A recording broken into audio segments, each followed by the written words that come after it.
प्रतिबंधन endonuclease enzyme की क्रिया द्वारा पुनर्योगज डीएनए के निर्माण में चरण। कुछ जीवाणु में प्रतिबंधन एंजाइम प्राकृतिक रूप से पाए जाते हैं और विषाणुओं के विरुद्ध रक्षा तंत्र के रूप में कार्य करते हैं।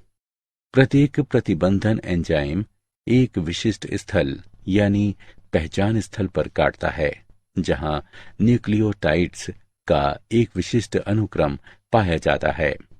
प्रतिबंधन एंजाइम EcoR1 में निम्न पहचान स्थल होते हैं: GAA-TTC, CTT-AAG।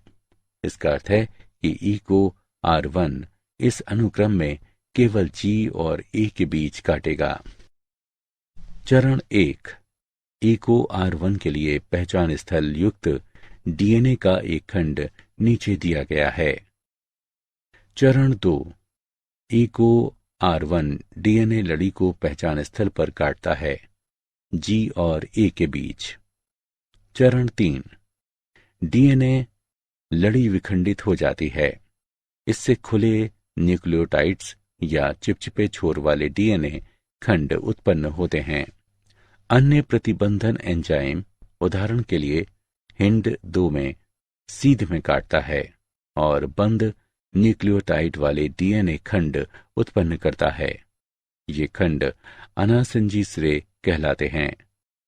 चिपचिपे सिरे और अनासंजी सिरे एक अन्य डीएनए एंजाइम लीकेज द्वारा बंधन कहलाने वाली प्रक्रिया में आपस में जोड़े जा सकते हैं। डीएनए लीकेज डीएनए की मरम्मत और प्रतिकृतियन में शामिल होते हैं। लीकेज का कार्य बंधन कहलाने वाली प्रक्रिया में डीएनए खंडों को पुनः जोड़ना है। डीएनए खंड 4 युग्म रेखण का उपयोग करके आपस में जुड़ जाते हैं। डीएनए के एक खंड के खुले न्यूक्लियोटाइड्स दूसरे डीएनए खंड के लिए 4 युग्मों द्वारा आकर्षित किए जाते हैं। खंड एंजाइम डीएनए लीकेज द्वारा जुड़े होते हैं, जो खंडों को उनकी शर्करा फॉस्फेट रीढ़ पर जोड़ते हैं। यदि डीएनए खंड अलग अलग स्रोतों से है तो पुनर्योजन डीएनए उत्पन्न होता है।